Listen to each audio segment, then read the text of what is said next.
Good afternoon. My name is Adrian Dix. I'm BC's Minister of Health. To my right is Dr. Bonnie Henry, BC's Provincial Health Officer. This is our COVID-19 briefing for Tuesday, July 14th. Allez les Bleus, and I want to acknowledge that we're on the territory of the Lekwungen-speaking people of the Songhees and the Esquimalt First Nations. Tomorrow, Wednesday, July 15th, we'll be presenting a written briefing at around 3 o'clock. On Thursday, Dr. Henry and I will be here in person on July 16th. On Friday, there'll be a written briefing, and then there'll be no briefing on the weekend. And then on Monday, we'll be providing some information that Dr. Henry will be presenting, working with the BC CDC about information around serology testing, information around the survey that we did back of 375,000 British Columbians back in May. And with that, it's my honor to introduce Dr. Bonnie Henry.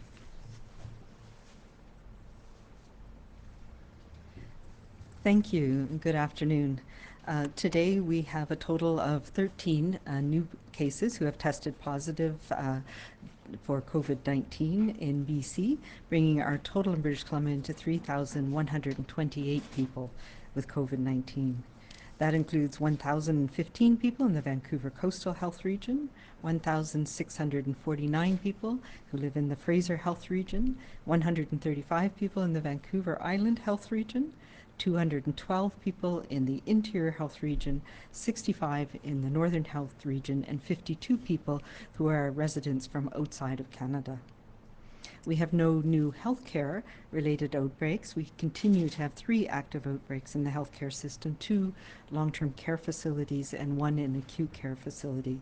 We've had an increase of 3 cases in our healthcare outbreaks, bringing our total to 399 residents who've tested positive and 252 staff. We have no new active community outbreaks today, although yesterday we announced 1 outbreak in the Crazy Cherry Farm in the Interior Health Region of BC.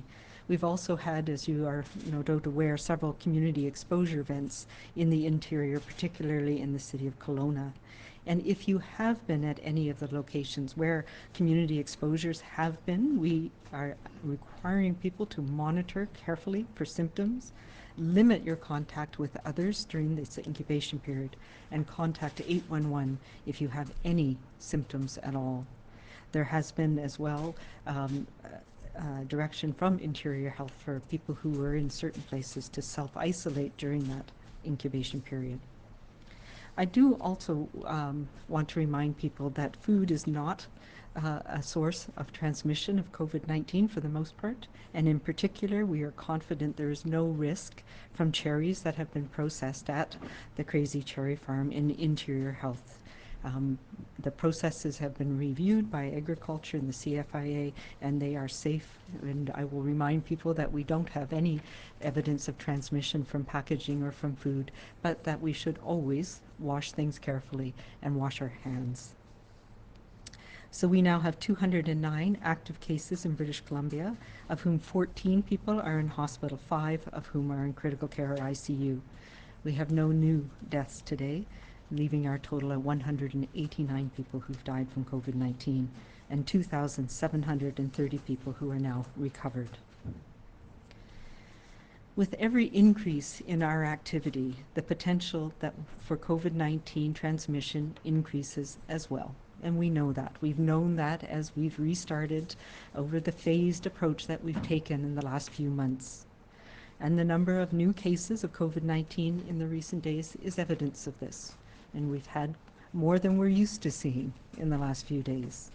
This is not unexpected and is a reflection of a number of things. One is that we are getting out more, we are being more active, and we are, unfortunately, transmitting this disease. But we are also monitoring closely, and public health teams are actively working to manage every single case and make sure we find all of those close contacts who are at risk. We know there will be cases, but we need to ensure we can contact trace quickly, and that's how we all need to do our part to slow the spread and keep the cases to a manageable level so that we can continue to do the things that we are doing. We're now past that first incubation period since Canada Day and since we moved into phase 3. This means having a heightened awareness to symptoms is incredibly important. There may be other people out there right now who are at parties on Canada Day who had been in contact with somebody who had this disease over the last couple of weeks. And you may have mild symptoms. If you have any concerns at all, you can be tested anywhere in BC, and that's important right now. We need to continue to minimize our cases, manage them effectively with public health teams, and modify our activities as we need to do to make sure that we can continue to safely get out and about and open up. We absolutely can get out there and be active, but we need you to do that safely. And we know that we know how to do this here in BC. It is important to remember that if you have an underlying health condition or are older, you are at higher risk of having severe illness. And we also see from other places where they've had a surge in cases that the more people that get sick, the more likely there's going to be people who are going to have more severe illness, who are going to die from this. You may not be aware of the health issues of all of your family and friends. Perhaps they're not even aware that they may have a condition that makes them at high risk. But you can take precautions to protect them and to protect yourselves. Though remembering, wherever you go, we bring our risk with us. So if we've had a lot of people that we've been in contact with, we bring that risk with us if we're going to visit our grandparents or if we're going to visit friends who may have health issues. We know that COVID-19 symptoms can be mild, making it very easy to spread the virus to those that we're close with and those that we're close to. That's why it is so important that we all stay away, stay home, skip those parties, skip that travel if we're not feeling 100% well. That means that you will have the opportunity to go another day. We need to recommit to the basics of fewer faces and bigger spaces. And we need to stay away from those higher risk environments, or if we are in those higher risk environments, make sure that we're doing things that make it safer. And that includes staying away from closed spaces as much as possible. Outdoors is better than indoors. Keeping your group small. This is important whether you are inside or outside. If it's a house party, you may not know all of the people who are there, and you may not know the risks that they're bringing with them as well. There are a number of things that we have in place in restaurants, in bars, in places in our community to keep people safe. And these are not rules to be skirted. These are the things that we need to have in place to protect customers, to protect staff. The requirement in restaurants for no more than 6 people in a group is very important, and it's done deliberately so that we keep those groups small enough that they're not posing a risk to staff or to others in that area. It's a good guideline for our social interactions as well. And just like in a restaurant, that doesn't mean having a big group and splitting and table hopping and mixing. So in a private setting, again, you need to be aware that the more people that you're in contact with, then you are spreading your bubble wider, and that can increase your risk. So from the get-go, we have said stay outside as much as possible. Maintain your safe physical distance from everyone other than your close household bubble. This still applies. And when it's difficult to do that, we need to use those layers of protection that we've come to know. So making sure that we keep our numbers small, keep our safe distance, wearing a mask if we're in particularly inside spaces where we can't always maintain that distance. Know who you've let into your bubble. Make sure you clean your hands regularly and stay home if you're not feeling well. We have, in British Columbia, sacrificed much to flatten our curve. And let's not lose sight of that effort as we head into the coming months. We need to be able to keep doing what we're doing, to have our social, our emotional, our economic interactions. So pause, assess, make sure you know what you need to do to address the risks before you. Think about how you're feeling. Be aware of the risks you are exposing yourself to and the people you are close to. And let's do the right thing. as we have been doing for ourselves, our loved ones, our communities, and the province. And let's, of course, continue to be how we have been, to be kind, to be calm, and to be safe.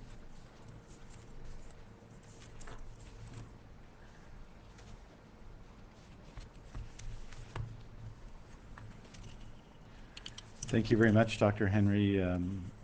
It's, of course, always good news on any day when we don't announce anyone has passed away from COVID-19, which is true today. We're announcing 0 deaths today from COVID-19. We do know that yesterday we provided a written statement. 2 people passed away over the weekend, over the previous 3 days in care in British Columbia at Holy Family, and that was, I know, a significant loss for the community of care at that facility, a significant loss for the friends and family and for the whole community, and we pass on our condolences to those 2 families, those 2 people's families and community of friends, and to the 189 others who passed away from COVID-19 in British Columbia since the beginning of the pandemic. As Dr. Henry has said, we have 14 people still in hospital. That's 9 in Fraser Health and 5 in Vancouver Coastal Health. This number is stable from yesterday and down from Friday. I wanted to note that people are continuing to resume their use of the healthcare system. We had yesterday 6,212 visits to emergency rooms across BC in 2 health authorities, the Interior Health Authority and the Vancouver Island Health Authority. The use of emergency rooms is actually above what it was on March 9th, which we've been using as the standard, and the other 3 is still below that. But what it shows is that our healthcare centers, our hospitals, our acute care hospitals, our healthcare professionals are extraordinarily busy, not just dealing with the pandemic as it is in BC at this time, but also with the many other challenges that people are facing with their health, both physical and mental. I wanted to bring you an update, it being Tuesday, on PPE in British Columbia, as we've done consistently at the beginning of the week for some time, just to bring you up to date from where we are. We were right up to July 6th from the end of March. The following PPE has arrived in BC. Just over 5,940,000 N95 or equivalent respirators. Put that in context, about 331,000 or 5% of those are from the federal government's bulk procurement. Almost 23 million surgical or procedure masks, 2.3 million pieces of eye protection, 53 million pairs of gloves, 2,900,000 gowns. Many of the items I've just listed are in our testing process to make sure the products meet or exceed safety requirements before being used in BC's healthcare system.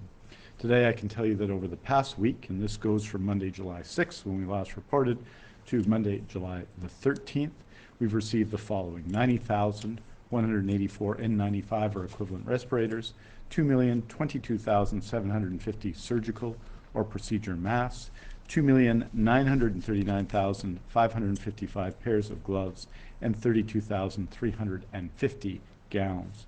We'll continue to source and test our PPE and are working hard to pursue any and all credible leads for safe and effective product, as well as working with other governments and with the private sector to see the development of PPE manufacturing in Canada. And wanted to say that that work continues not just to prepare us for the coming months, but also to ensure that we have a reservoir of supply that will take us through the next year. So the work continues. Right now we're buying and acquiring more PPE than our current needs, but that is to build up a base for our stockpile and for the future. Wanted to note reports which I understand come out of Ottawa to say that the extension of the closure to visitors of the Canada-US border has been extended another month. We understand this is the case, and this is obviously positive and necessary news. Everybody who lives in British Columbia knows how inconvenient and how difficult that is for many businesses and many individuals for a variety of circumstances living in BC, but they also know the absolute necessity in this time of continuing to take those actions. I wanted to note that we continue to see in neighboring jurisdictions, all our neighboring jurisdictions, increases in cases, whether it's the Canadian province to our east, Alberta, or others, Washington and Oregon and California, in Nevada, in Arizona, and in other American states. We've seen record days of new cases of COVID-19 recently. We obviously are very supportive of the efforts of public health in those jurisdictions to address what is a very challenging situation and are supporting them as well. We clearly need to maintain the current situation at the borders, to maintain that it be closed to visitors for now and for the near future in any event. I wanted to note that in closing, other jurisdictions do, and we see this in our news, I think, offer up images of different choices that were made with respect to COVID-19. And we've heard in other jurisdictions a second lockdown, lockdown 2.0, is considered or is underway. It's difficult to watch that unfold. It's difficult because we live in one world. It's difficult because this is a world pandemic, and these are places close to us and close to our hearts. Our approach in BC has been uniquely ours. Our response to COVID-19 was early. Our renewal was thoughtful. Our commitment to stopping the spread was 100% all in. Our individual and collective actions have made the difference. Along the way in our BC pandemic, in our fight to stop the spread, we learned that indecision is the acquaintance of COVID-19, inconsistency is its friend, and bad decisions are its closest ally. COVID-19 finds those gaps and pounces. And here or anywhere, that makes people sick, and it can cost lives, the lives of people that we love. All of us, adults, children, everyone, our responsibility is clear, our duty is defined.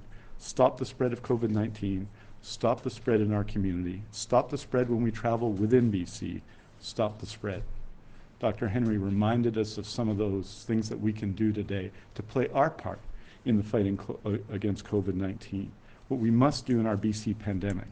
And right now we must remember, we must continue to remember, bend the curve, not the rules.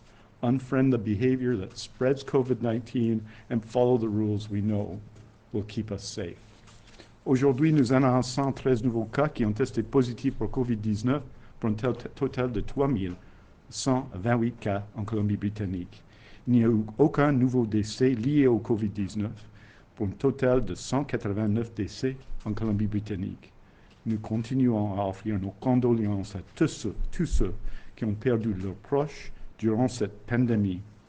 Parmi l'ensemble des cas confirmés de COVID-19 en Colombie-Britannique, 14 personnes sont actuellement hospitalisées, dont 5 en soins intensifs. Les autres personnes dont le test de dépistage a été positif sont en isolement à leur domicile. À ce jour, 2730 personnes dont le test de dépistage de COVID-19 était positif sont maintenant rétablies. Merci beaucoup. Thank you very much. We're happy to take your questions. Thank you, Minister. As a reminder to everybody on the phone, please press star 1 to enter the queue. You are limited to one question and one follow-up only. Please also take your phones off mute. You will not be audible until I call your name. First question is from David Molko, CTV. Hi, folks. A question for my colleague John Woodward, actually, and this is database. His question is, why did PPE supplies in BC's health authorities drop by 2/3 between 2013 and 2019? So why did that happen? And what are we doing big picture long term to make sure that supply loss or supply shortage never happens again? Yeah, I'm not entirely sure what you're referring to, but if you're referring to, we have and have had a pandemic stockpile that was developed many years ago, but was enhanced in 2009 when we had the H1N1 pandemic, and it became a provincial managed stockpile in around 2012, 2013. So perhaps that's what you're referring to. There was many things in that stockpile that had been purchased during and after the pandemic in 2009. Some of them were no longer products that were used, and some of them were products that had expired before they could be replaced. So there was a diminution of that pandemic stockpile for sure, and it was something that we were working on. It was an area that I had flagged a number of years ago and that we were continuing to build up. As you can imagine, it's a challenge to build up insurance policies during a time of peace. But we did have still a manageable stockpile. And again, in 2014, when we had the Ebola outbreak in West Africa and the preparedness that we did here, we increased again some of the supplies in that stockpile. But you're right, many of them had expired or were no longer the things that we needed to use as practices evolved. And, you know, we also went through different changes in the structure of the stockpile. We had Health Shared Services BC, and they went through different administrative changes. But we do, again, early on in this, in January, we brought together all of the different pieces that were provincially managed and did a rapid inventory of what was on hand. So there are stockpiles that are in each health authority within each hospital, and then there's the provincially managed stockpile. So we never got to the point where we had shortages, but we absolutely did need to keep it managed centrally so that there wasn't hoarding in different areas. And we know, we've heard before that there was a dramatic increase in use of some, particularly respirators and masks early on in this, related primarily to people's concerns about being potentially exposed. And we put in place an ethically based framework to ensure that we could manage what we had. Having said that, we don't want to be in that position again, and this has made it very clear how challenging it is to obtain the equipment that we're used to using and need to use in the healthcare system during a pandemic like this. So that is why all of the effort has been going in the last 7 months to making sure that we are well prepared for the future.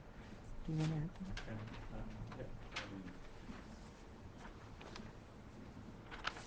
We'd have to see, obviously, the information you're presenting, and because obviously we use significant amount of PPE every year, so the amount we've used hasn't diminished by 2/3 as you'd expect, and therefore the amount we purchase hasn't. But if the question is about stockpile, what I can tell you is that what we've done, we've brought everyone together under the direction of the Provincial Health Services Authority, the Ministry of Health, and we've, I think, those people have done an exceptional job in these circumstances of obtaining a supply provincially of PPE that's really extraordinary.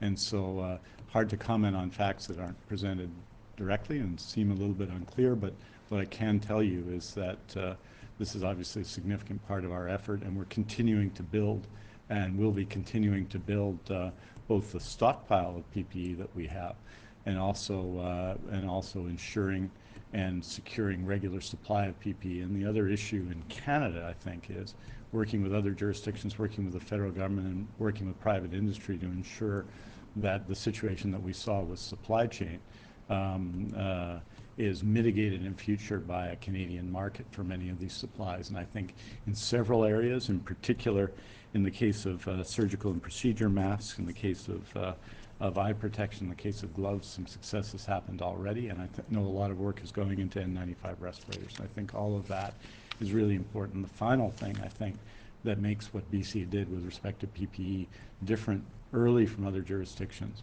is that we have 6 health authorities in the First Nations Health Authority, all who are involved in those decisions. It's not a large group of people involved under the direction of Steve Brown, who's the Deputy Minister of Health, and Dr. Henry, and working together on both the issues of the utilization of PPE and also issues of supply of PPE. And they were able to bring that together and then incorporate, for example, long-term care homes whose own supply chains had broken down into our supply chain. So all of those were effective actions. Be happy to look at any material you wanted to show us. Do you have a follow-up, David? I don't, but I'll circle back to you guys with the data so you can respond more specifically. I appreciate it. Next question is from Nick Johansson, Castanet. Hi, Dr. Henry. I'm just looking for some clarity on this this exposure event here in Kelowna. Just about what we know about the timeline so far. My understanding is that 6 people from outside of the IH region brought this COVID-19 exposure into the region, into Kelowna. Was this a single group of people, or were there several unconnected cases? And what is the total number of cases related to this event at this time? Yeah, so my understanding from the investigation work that is ongoing, that Interior Health has been doing, and that we've been doing in public health around the province and also with other provinces, is that it was a group of people who knew each other who met up in Kelowna, some of whom were from Interior Health, some were from Alberta, I understand, and some were from the Lower Mainland. So it was a single group, and it was introduced in that group. As far as I'm aware, the number of cases is at 17, but not all of them are in people who reside in Interior Health. There's some from Vancouver Coastal, some from Fraser Health as well. Do you have But a follow? the details are still being worked out, and that's the work we do in the contact tracing, is piecing together exactly who had contact with who when, and there are obviously a number of people in Kelowna now who have been exposed to those events. Do you have a follow-up, Nick? Yes, I do. I think anyone who's been in the downtown core of Kelowna over the past few weekends can see that a lot of people aren't taking a lot of these physical distancing rules seriously. For restaurant and bar employees who are doing their best to maintain the rules, and I guess when alcohol is involved, a lot of people may not take them as seriously as they would in other situations. What recourse does a restaurant employee have when they're faced with someone who's blatantly flouting these rules? I know it's a very challenging situation, and I've had some conversations with restaurant employees and owners about this, where people come in with a group of 20 and want to sit at several tables together. And, that is a risk to people who are working in that environment. And there's reasons why we have these smaller numbers right now. And this is what's going to get us through this next year. The last thing we want is to have transmission going on in places like restaurants and bars and nightclubs, or, at resorts and parties, because those are the places that we need to keep those businesses going. We need to give outlets for people to go out there. So I am telling, as we have been from the very beginning, these are, people need to be on their best behavior. They need to follow these rules. It's for your safety as well as for the safety of people who work there. If workers themselves are concerned, WorkSafe BC does inspections of COVID safety plans. Every restaurant, every nightclub, every place that you go needs to have one of these plans. So go to the places that have a reasonable plan. And then we all need to do our bit as well to make sure that we are following the rules when we do go. If you have concerns as well, you can talk to local public health if you're a member of the public with a concern about a facility or a restaurant or a bar or any of the other areas where people are congregating now. Next question is from Gordon Hoekstra, Vancouver Sun. Well, this is a question for Dr. Henry. Thank you for taking my question. I noticed that not this today, but the previous 5 days, there was cases of either 20 or above 20. And if you look back at the numbers going back to May, I don't believe that there was a handful of times when it reached 20, but not in in 5 days in a row. Should the public be concerned in this uptick in cases?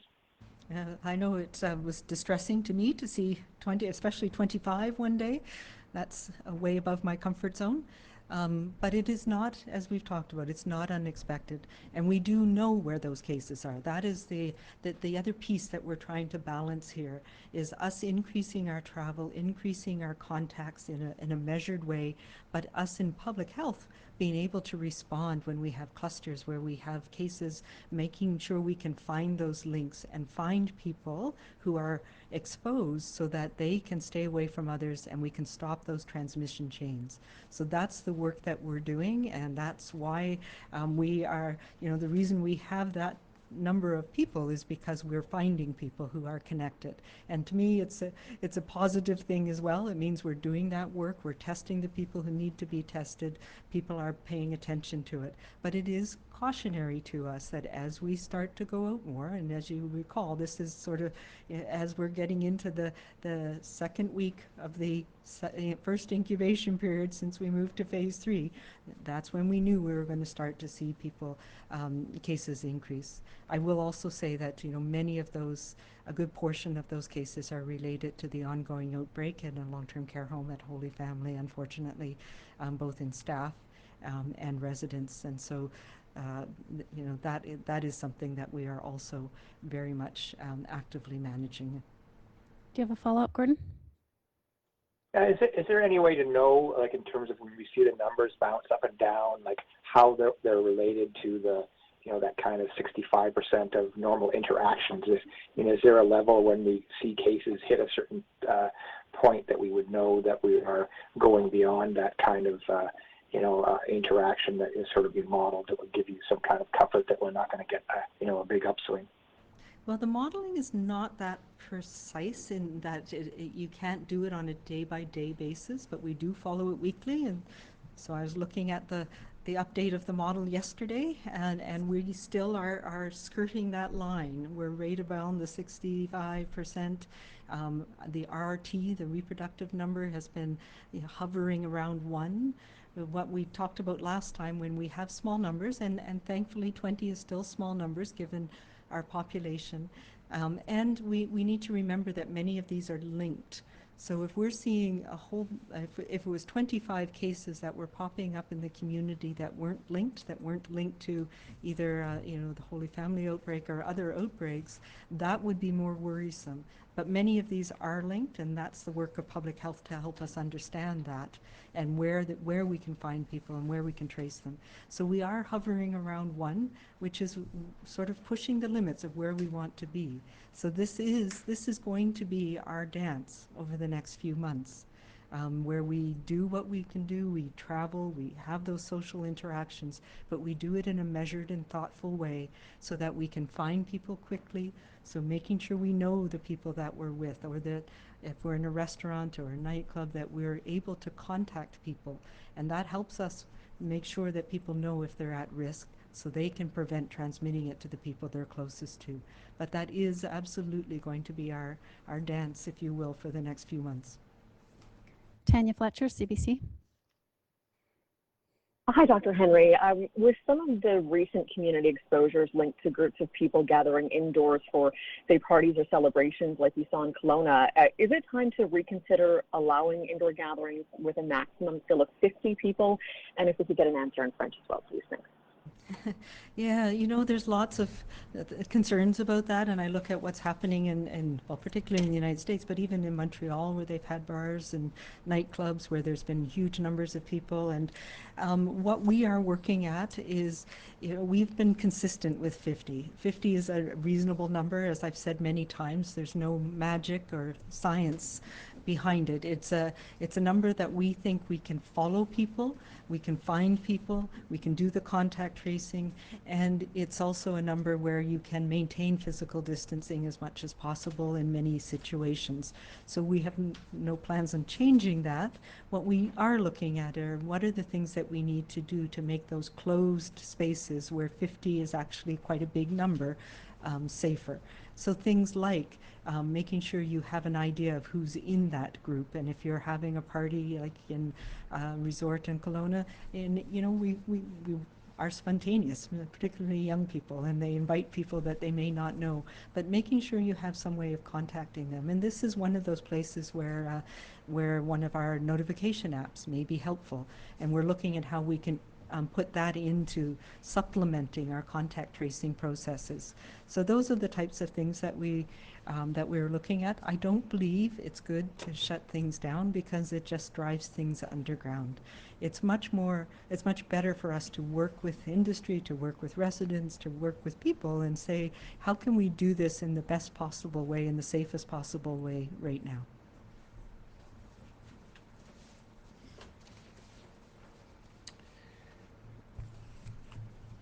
And I think what Dr. Henry's saying is a little bit what I was saying yesterday, is that if we're having a party at my place, then I think the maximum number of people, given the size of my place, would be about 4 that would invite, and that we also have to, the maximum of 50 is for gatherings, but in private parties, in dinner parties, in house parties, in apartment parties, we have to show common sense and understand, and I think that's a critical thing, whether it's in a hotel resort or whether it's in our homes. Je veux dire en français qu'il y a une limite actuellement, la limite est 50. Ça va continuer à être la limite. On ne veut pas éliminer la possibilité de se mettre ensemble, se rendre ensemble, d'être ensemble avec des mondes, parce qu'on veut une réponse publique. Ce qu'on peut dire de la situation à Kelowna, c'est que oui, il y avait un problème. Oui, il y avait transmission, mais il y avait aussi la coopération des gens qui se sont rendus malades, qui ont coopéré, qui ont aidé la santé publique à répondre, à trouver d'autres gens, à mettre des avertissements. Et on veut continuer d'avoir une attitude d'ouverture à l'égard de la santé publique. Et cette ouverture est essentielle pour nos efforts de se battre contre le COVID-19. Do you have a follow-up, Tanya? Please, thanks. Dr. Henry, going back to contact tracing, have you been able to, I guess, first of all, trace the source of the confirmed cases on the Oliver Cherry farm?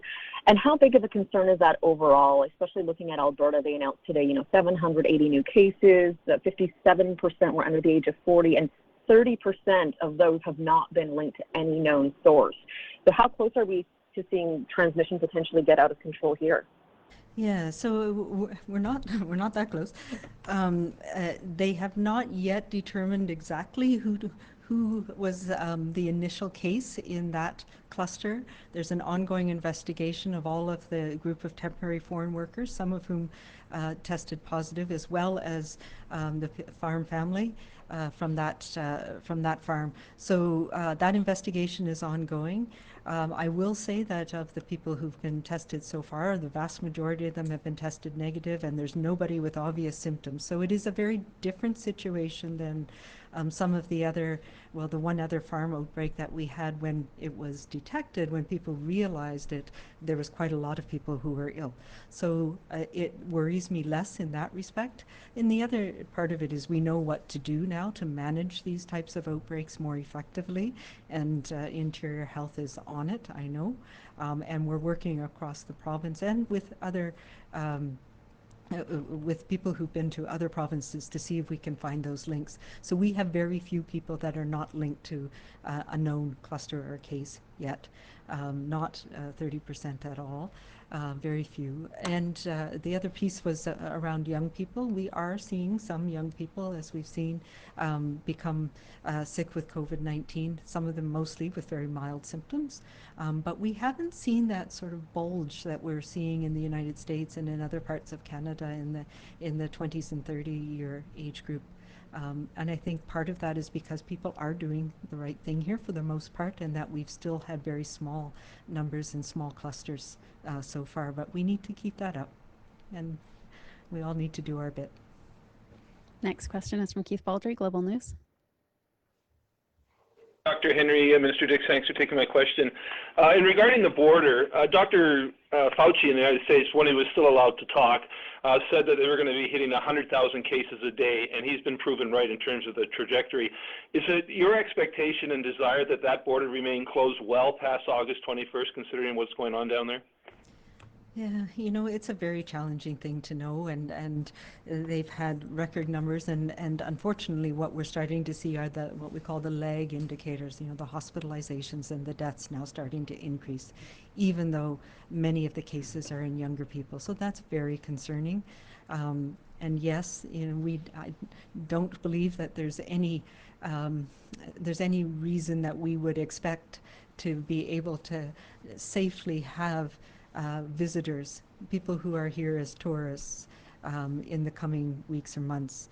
I'm happy it's going till August, and we'll need to, of course, make sure that we watch carefully and monitor what's going on.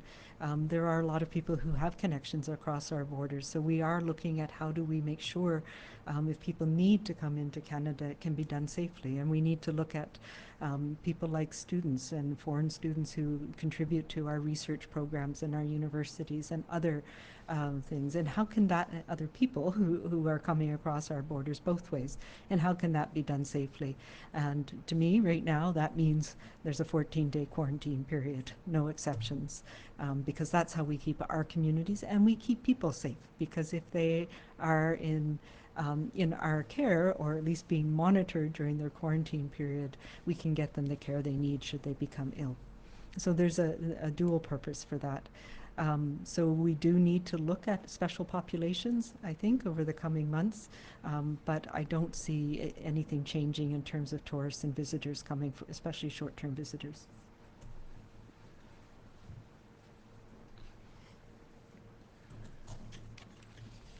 Yeah, I'd just say that August 21st, and we're very appreciative of the work of the federal government in extending the ban on visitors both ways with the American government, and obviously it's important both ways too. This is not just a restriction on American tourists or American visitors coming here, but a restriction on Canadians visiting the United States. That's part of the agreement, and I think that's an important part of the agreement. If you remember the previous presentations that Dr. Henry has made around modeling and around the trajectory of COVID-19 in British Columbia. I also note that, of course, the situation is very serious in the United States.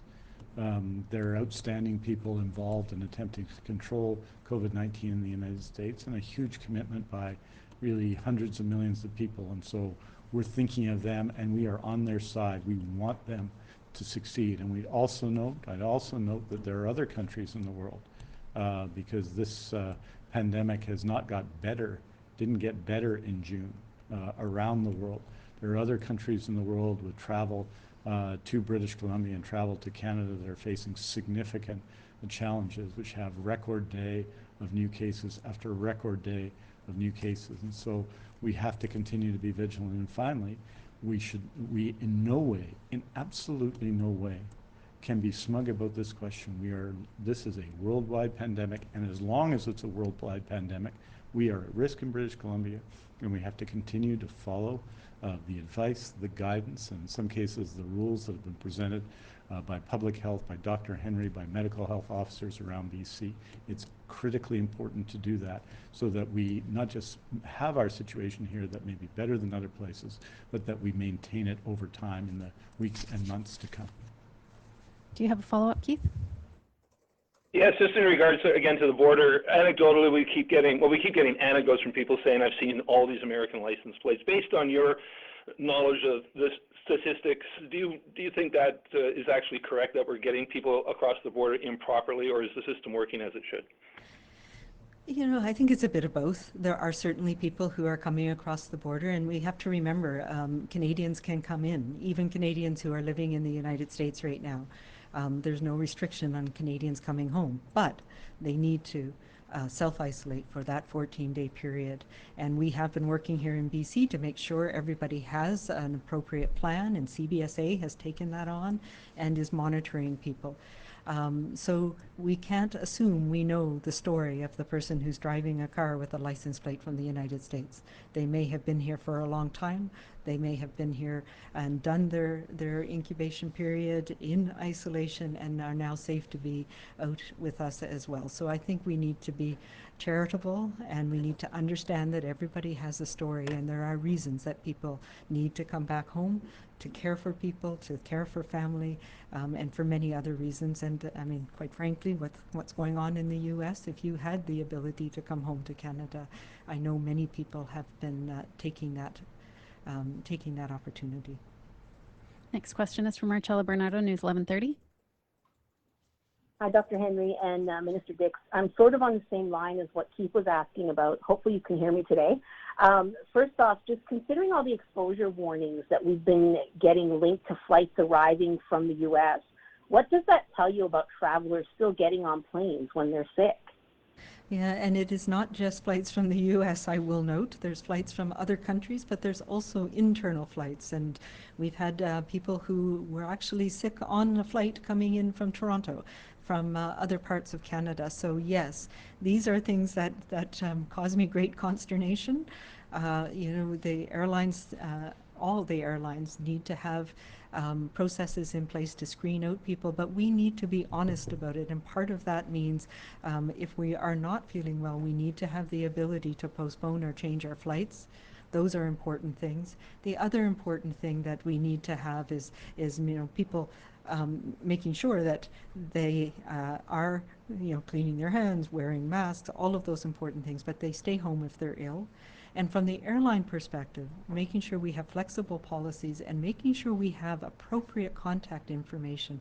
One of the most challenging things we do is trying to get flight manifests a couple of days later when we recognize somebody who might be ill. And the type of information that's on those flight manifests is often not very helpful in trying to follow up people, which is one of the reasons why we also post things publicly. So to be able to more efficiently identify people that are within rows of somebody who develops symptoms after a flight, or even if they had symptoms on a flight, those are things that would be really helpful for us. Do you have a follow-up, Marcella? Just regarding Minister Dix, last week you told us how many care homes have safety plans approved to allow visitors, and it was 61. Do you know how many in total are applying for this, or how many more have been approved this week? What I'll do is provide a detailed briefing on that on Thursday. What I can tell you is that visits are proceeding in lots of care homes across BC, that the process is not a perfect process, but I think that care homes are doing a very good job in general, and I think you'll see many, many more than 61 when we report out on Thursday.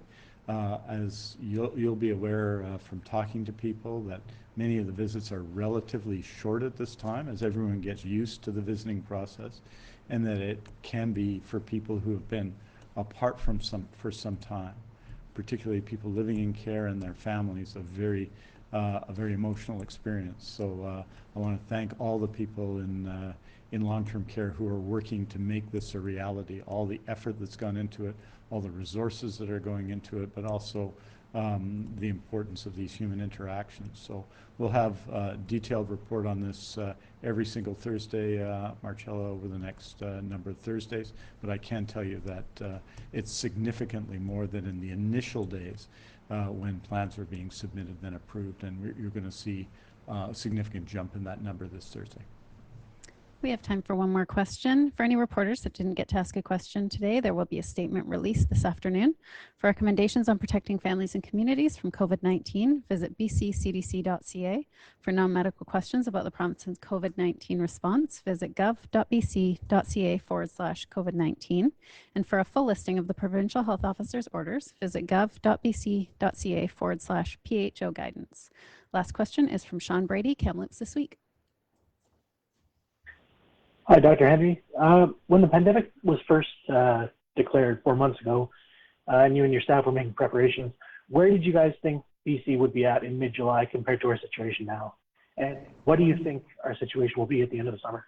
Thank you. That's a really good question.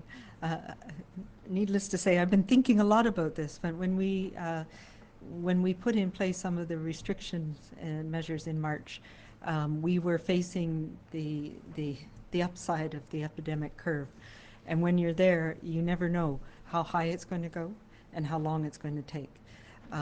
I had some hopes then, and they have been dashed, that we might be able to actually control it globally and stop the outbreak like we did with SARS-1. But that is no longer a reality. So what we have been able to do, I mean, I had no idea what July was going to be like. It was either going to be really, really bad still, or we did what we needed to do, and we are where we are. So we were able to flatten the curve, but what that has mean is that we've been grumbling along, and 10, 15, 20 in the last little while. And as we start doing more and having more contacts, that's our reality now. So that is going to be our reality, in my opinion, for the next months until we have an effective treatment or a vaccine. So this is going to be our, I talked about it, our philosophical phase that we're going through, where we have to adjust to these are the things that we're going to be able to do, but we have to continue with these limits, or else we're going to see this virus take off again. So we have learned a tremendous amount about how this virus spreads, what are the risk environments, and that's allowed us to open up things as much as we have. But we still need to pay attention to those risk environments. We need to minimize the opportunities for the virus to transmit to large numbers of people. We need to manage them with public health and the expertise of my colleagues in public health across the country and across BC. That is what is going to keep a lid on this, so that, and I fully expect that this is the dance that we'll be in for the coming months. Do you have a follow-up, Sean? No, that's good. Thank you. Thank you. That's all the time we have. Thank you, everyone.